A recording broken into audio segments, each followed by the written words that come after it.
नमस्कार। मैं Rajesh Lakhera, assistant professor chemistry.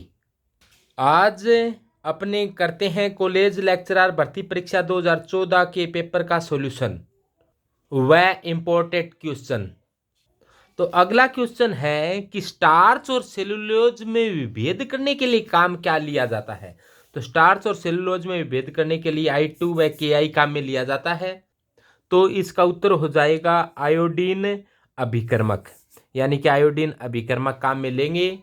ये I2 व KI के साथ ब्लू कलर देता है, नीला रंग देता है। बाई चांस कलर पूछ लिया आपको तो आप सभी को ये पता होना चाहिए कि जो स्टार्च होता है वो अल्फा डी ग्लूकोज का बहुलक होता है, अल्फा डी ग्लूकोज का बहुलक होता है। और जो सेलुलोज होता है वो बीटा डी ग्लूकोज का बहुलक होता है। यानी कि दोनों ही ग्लूकोज के बहुलक है। स्टार्च अल्फा डी ग्लूकोज का बहुलक है, वह सेलुलोज बीटा डी ग्लूकोज का बहुलक है। यानी कि इनकी मोनोमर यूनिट पूछी जा सकती है। स्टार्च की मोनोमर यूनिट होगी अल्फा डी ग्लूकोज और सेलुलोज की मोनोमर यूनिट होगी बीटा डी ग्लूकोज। एक इंपॉर्टेंट ये क्वेश्चन होता है कि स्टार्च होता है पौधों के अंदर, जो संचित भोजन होता है वो स्टार्च के रूप में होता है। संचित भोजन पौधों में किस रूप में होता है? वो होता है स्टार्च के रूप में। तो स्टार्च को जंतु जगत का ग्लाइकोजन कहा जाता है। स्टार्च है ना, स्टार्च है, इसको जंतु जगत का ग्लाइकोजन कहा जाता है। दोबारा से सुने कि स्टार्च को पादप जगत का ग्लाइकोजन कहा जाता है, क्योंकि स्टार्च पौधों में संचित होता है और ग्लाइकोजन जंतु में संचित होता है। तो अपने स्टार्च को पादप जगत का, प्लांट किंगडम का पादप जगत का ग्लाइकोजन कहते हैं। स्टार्च को पादप जगत का ग्लाइकोजन कहा जाता है। ये बहुत इंपॉर्टेंट प्रश्न बनता है, स्टार्च को पादप जगत का ग्लाइकोजन कहा जाता है। तो स्टार्च की बात चली है तो ये भी बता दें आपको कि स्टार्च होता है, स्टार्च में पाई जाती है दो प्रकार की श्रृंखलाएं, जिसको एमाइलोज व एमाइलोपेक्टिन कहा जाता है। एमाइलोपेक्टिन श्रृंखला कहा जाता है। एमाइलोज श्रृंखला होती है उसमें 1,4 लिंकेज पाई जाती है, जबकि एमाइलोपेक्टिन में 1,6 और 1,2 लिंकेज पाई जाती है। 1,6 व 1,3 लिंकेज पाई जाती है।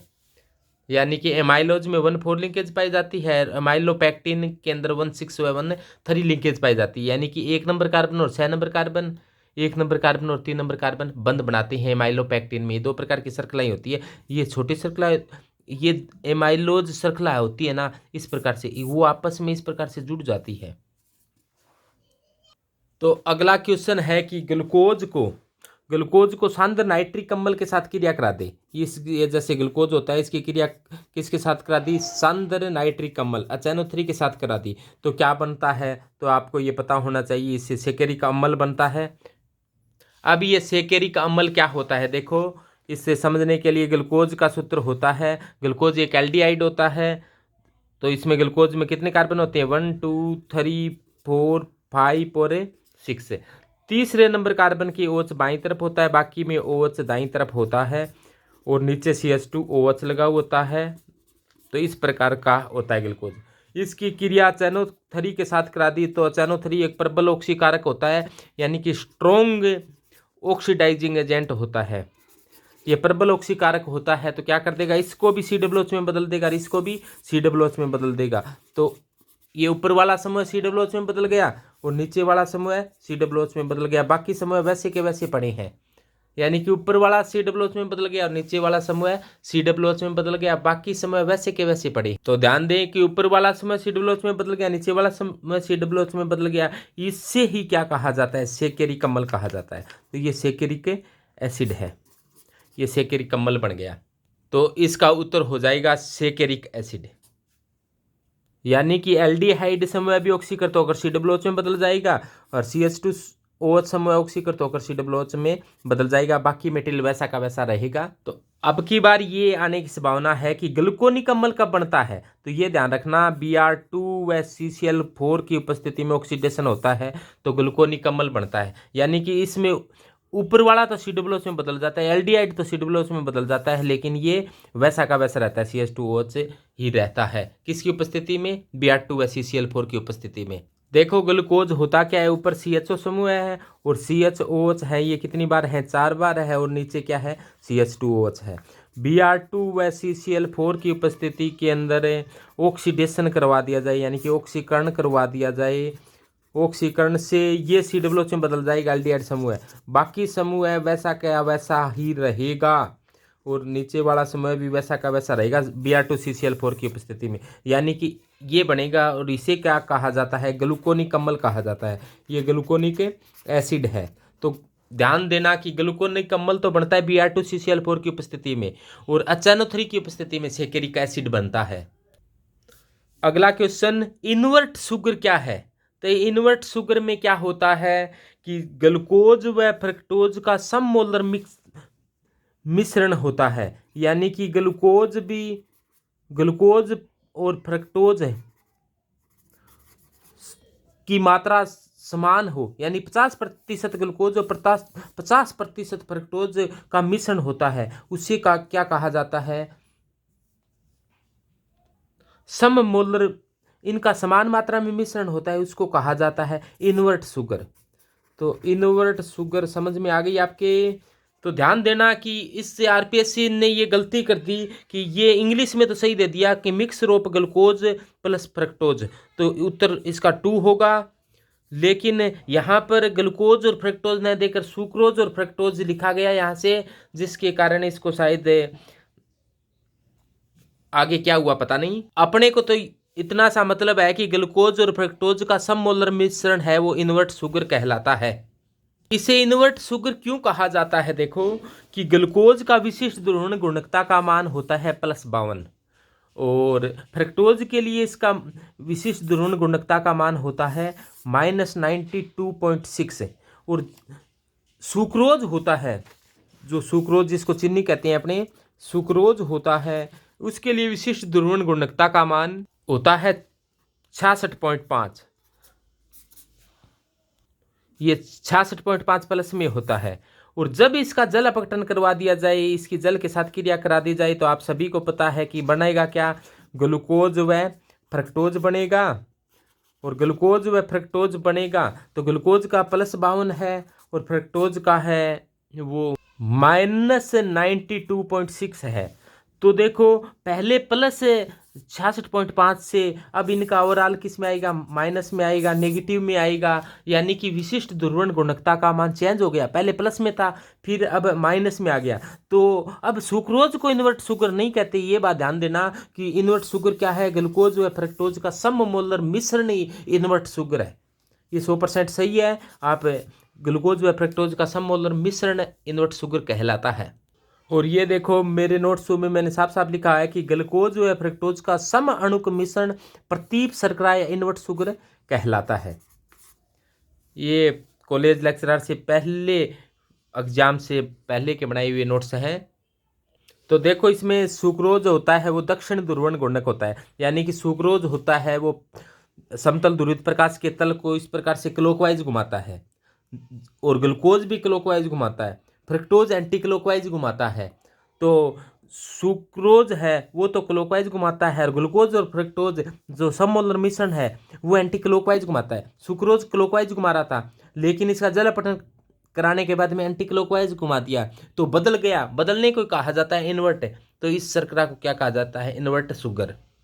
अगला आता है कि थाइमिन क्षार कौन सा है? तो आप जानते हो कि नाइट्रोजन क्षार होते हैं वो 4 प्रकार के होते हैं, यानी कि नाइट्रोजन बेस को 4 पार्ट में बांटा गया है। ये सबसे पहले 2 भागों में बांटा गया है, प्यूरिन व पिरामिडिन। प्यूरिन में आते हैं एडेनिन व ग्वानिन, और पिरिमिडिन में आते हैं साइटोसिन, थाइमिन व यूरेसिल। आप जानते हो कि ए के साथ हमेशा टी जुड़ता है और जी के साथ हमेशा सी जुड़ता है। ऐसा किस में होता है? डीएनए में। और आरएनए में क्या होता है? ए के साथ टी न जुड़कर यू जुड़ता है, टी नहीं होता है। थाइमिन के आरएनए में थाइमिन के स्थान पर क्या होता है? यूरेसिल। तो ए के साथ यू जुड़ता है और जी के साथ सी जुड़ता है। ध्यान दें, ए व यू के ए व टी के बीच में डबल बंद होता है, जी और सी के बीच में ट्रिपल बंद होता है। तो ये ऐसा आरएनए में होता है। अब इनकी संरचना याद कर लेना भाई। मैंने भी ये सोचा था कि इतने बड़े बड़े सूत्र शायद आएंगे नहीं, इसकी संरचना को मैंने याद नहीं किया था, जिसके कारण ये क्वेश्चन मेरा भी गलत हुआ था। लेकिन भगवान की कृपा से सिलेक्शन हो गया था। तो आप इनको याद कर लो, ये बहुत ही सरल है, एक बार देख कर ही चले जाओगे तो क्वेश्चन में अपने प्रश्न भी पास में होगा और उत्तर भी पास में होगा। अपने को तो छांटने हैं। तो इसका उत्तर ये होता है। तो निम्न में से गोलाकार प्रोटीन कौन सी है? तो गोलाकार प्रोटीन यानी कि ग्लोबुलर प्रोटीन कौन सी होती है? तो ये आप सभी जानते हो कि इंसुलिन होती है, वो एक गोलाकार प्रोटीन होती है। तो देखो भी, गोलाकार प्रोटीन एक तो इंसुलिन हो गई अपनी, इसके अलावा गोलाकार प्रोटीन ग्लोबुलर प्रोटीन का हीमोग्लोबिन है। ये एमिनो एसिड पूछ लिए जाते हैं कई बार कि हीमोग्लोबिन में 574 एमिनो एसिड होते हैं, जबकि इंसुलिन में 51 एमिनो एसिड होते हैं। और केसीन, एल्बुमिन और रक्त में पाया जाने वाला, रक्त में जो सीरम पाई जाती है, मटर के दाने और गेहूं में जो प्रोटीन पाई जाती है, ये गोलाकार प्रोटीन के एग्जाम्पल है। तो गोलाकार प्रोटीन के साथ साथ आप रेशेदार प्रोटीन के भी एग्जाम्पल याद रखो। जो बाल है, नाखून है, स्किन है, हड्डियों और मांसपेशियों को जोड़ने वाले रेशे हैं, लिगामेंट है, कंडरा है, ये सभी रेशेदार प्रोटीन के एग्जाम्पल हैं मुख्य। तो अपने को पता चला इंसुलिन एक गोलाकार प्रोटीन होती है, इसमें 51 एमिनो एसिड होते हैं। इंसुलिन में 51 एमिनो एसिड होते हैं। और एक वैज्ञानिक था फ्रेडरिक सेगर। ये फ्रेडरिक सेगर ने जो अपने इंसुलिन के अंदर पाए जाने वाले 51 एमिनो एसिडों का क्रम ज्ञात किया था, इसीलिए इसको 2 बार नोबेल प्राइज मिला है। 2 टाइम नोबेल प्राइज इसको मिल चुका है। यानी कि फ्रेडरिक सेगर को 2 बार नोबेल प्राइज मिल गया। इंसुलिन से संबंधित एक क्वेश्चन ये आता है कि एस बॉन्ड पाया जाता है इंसुलिन में, वो एस बॉन्डों की संख्या होती है वो 3 होती है। यानी कि 3 एस बंध पाए जाते हैं, 3 जगह एस बंध पाए जाते हैं। एक जगह पा गया, फिर दूसरी जगह पा गया, फिर तीसरी जगह। तो ये भी आता है कि एस बंधों की संख्या कितनी होती है? 3। देखो, अपने मुख्य रूप से 2 प्रकार के क्वेश्चन आते हैं, एक तो सेलुलोज से आता है, एक स्टार्च से आता है। तो स्टार्च होता है, स्टार्च में तो होता है अल्फा ग्लाइकोसाइडिक बंध, और जो सेलुलोज होता है उसमें होता है बीटा ग्लाइकोसाइडिक बंध। स्टार्च में अल्फा ग्लाइकोसाइडिक बंध होता है और सेलुलोज में बीटा ग्लाइकोसाइडिक बंध होता है। तो पहले अपने स्टार्च पढ़ते हैं और पहले अल्फा पढ़ते हैं, और बाद में सेलुलोज पढ़ते हैं, और बाद में अल्फा के बाद में बीटा आता है, स्टार्च के बाद में सेलुलोज पढ़ते हैं। अपने स्टार्च खाते हैं, पशु सेलुलोज खाते हैं। तो सबसे पहले अपने हैं तो अल्फा, और बाद में बी बीटा। तो देखो, सेलुलोज की ग्लूकोज इकाइयों की कौन सा बंध है? बीटा ग्लाइकोसाइडिक बंध है। और लिंकेज भी पूछ लेते हैं कई बार, तो इसमें कौन सी प्रकार की लिंकेज होती है? 1,4 लिंकेज होती है सेलुलोज में। स्टार्च में भी 1,4 ही होती है, 1,4 ही होती है। ये अभी बताया था आपको, 2 प्रकार की इकाइयाँ होती है, एमाइलोज और एमाइलोपेक्टिन। एमाइलोज में 1,4 होती है, एमाइलोपेक्टिन में 1,6 और 1,3 होती है। एमाइलोज में 1,4 और एमाइलोपेक्टिन में 1,6 और 1,3 लिंकेज होती है। 1,6 और 1,3, पहला छठा कार्बन, पहला और तीसरा कार्बन आपस में जुड़ते हैं एमाइलोपेक्टिन में। और एमाइलोज में 1,4, इसमें 2 इकाइयाँ होती है। सेलुलोज में, सॉरी स्टार्च में 2 इकाइयाँ होती है, वो 1,4 एमाइलोज इकाई 1,4 लिंकेज से जुड़ती है। एमाइलोपेक्टिन में 1,6 व 1,3 प्रकार की लिंकेज पाई जाती है। और जो बंध होते हैं वो अल्फा ग्लाइकोसाइडिक बंध होते हैं स्टार्च में, और सेलुलोज में बीटा ग्लाइकोसाइडिक बंध होते हैं। इसके बाद में डीएनए में पाई जाने वाली जो शर्करा होती है, डीएनए में पाई जाने वाली शर्करा कौन सी होती है? बीटा D2 डीऑक्सीराइबो शर्करा। देखो क्या होता है, देखो न्यूक्लिक एसिड 2 प्रकार के होते हैं, एक को कहा जाता है आरएनए, एक को कहा जाता है डीएनए। आरएनए में जो शर्करा होती है उसको राइबोज शर्करा कहते हैं, राइबोज शुगर कहा जाता है। राइबोज शुगर में क्या होता है, एल्डिहाइड्स में होता है ऊपर ही ऊपर, और नीचे होता है CH2 OH समूह है। 5 कार्बन की शर्करा होती है ये, इसीलिए इसे पेंटोज शर्करा कहते हैं। तो 1 कार्बन 2 कार्बन तो हो गए, 3 कार्बन 4 कार्बन और 5 कार्बन, और इसमें OH होता है वो इधर होते हैं, H होता है वो इधर होता है। तो ये राइबोज शर्करा होती है। और डीऑक्सी राइबोज शर्करा में क्या होता है, 2 नंबर कार्बन की ऑक्सीजन है वो बाहर निकली होती है। डीऑक्सी राइबोज में क्या होता है, CHO इसके दोनों तरफ HH होता है। यहाँ पर गड़बड़ी है इसमें, डीऑक्सी राइबोज में बस OH की जगह क्या है, H है, बाकी HOH और HOH और CH2OH है। तो इस प्रकार से है, इसीलिए इसको 1 नंबर 2 नंबर कार्बन पर की ऑक्सीजन नहीं है, इसीलिए इसका नाम पड़ गया डीऑक्सी, यानी कि ऑक्सीजन बाहर निकल गई, डीऑक्सी है ये राइबोज शर्करा। राइबोज शुगर के 2 नंबर कार्बन की ऑक्सीजन बाहर निकल गई, इसीलिए इसका नाम क्या पड़ गया, डीऑक्सी राइबोज शुगर। यदि इसकी आप चक्रीय संरचना बनाना चाहते हो तो इस प्रकार से यहाँ वाली जो OH है, O को तो यहाँ रख दो और H को कहाँ जोड़ दो, इधर, और OH कहाँ जाएगा, इधर। तो इसमें भी 2 प्रकार की होती है, अल्फा और बीटा। यदि OH लेफ्ट साइड में हो तो इसे बीटा कहा जाता है, OH लेफ्ट साइड में हो तो इसे बीटा कहा जाता है। यानी कि अपने कहते हैं 1 नंबर कार्बन पर, कार्बन संख्या 1 पर यदि OH लेफ्ट साइड में हो तो बीटा कहा जाता है, OH राइट साइड में हो, इधर OH होता तो बीटा। अब ये क्या है, OH इधर है 1 नंबर कार्बन पर, तो ये क्या है, अल्फा है। अब देखो इसकी चक्रीय संरचना बनाई, तो देखो ध्यान से, दोबारा से बनाता हूं मैं, 1 2 3 4 5। यहाँ पर एल्डिहाइड समूह था, यहाँ पर CH2OH था, और इधर सभी के क्या है, OH है। यहाँ पर भी OH था, लेकिन O तो यहाँ रख दिया और H को मैंने कहाँ लगा दिया है, यहाँ लगा दिया है, तो इधर OH हो गया है, इधर HH है। इस प्रकार से व्यवस्था है। अब देखो इस ऑक्सीजन को मैं यहाँ बना दूं, बाकी को इस प्रकार से बनाएंगे। अब देखो यहाँ से लग जाओ, 1 number carbon 2 number carbon 3 number 4 number और 5 नंबर, तो 1 नंबर 2 नंबर 3 नंबर 4 नंबर और 5 नंबर। यानी कि इस प्रकार से क्लॉकवाइज चलोगे आप, क्लॉकवाइज चलोगे तो जो बाहर है उनको ऊपर रखो, अंदर है उनको नीचे रखो। तो 1 नंबर कार्बन के बाहर कौन है, H, बाहर वाला ऊपर, अंदर वाला कौन है, OH, तो अंदर वाला OH है नीचे। 2 नंबर कार्बन बाहर कौन है, H, अंदर कौन है, OH। 3 नंबर कार्बन पर बाहर कौन है, H, अंदर कौन है। अब देखो अंदर हो गया OH, और 4 नंबर कार्बन के दोनों ही बाहर हैं, तो ऊपर बड़े को ऊपर लिखेंगे, CH2OH ऊपर आ जाएगा और नीचे आएगा H।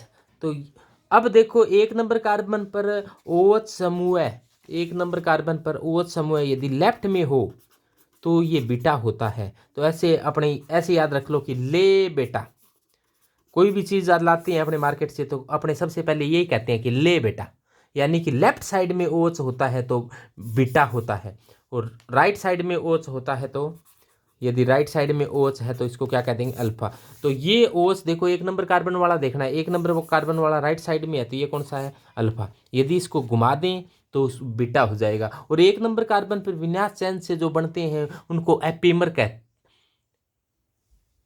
तो 1 नंबर कार्बन पर विन्यास चैन जो हो तो इसे कहा जाता है एनोमर।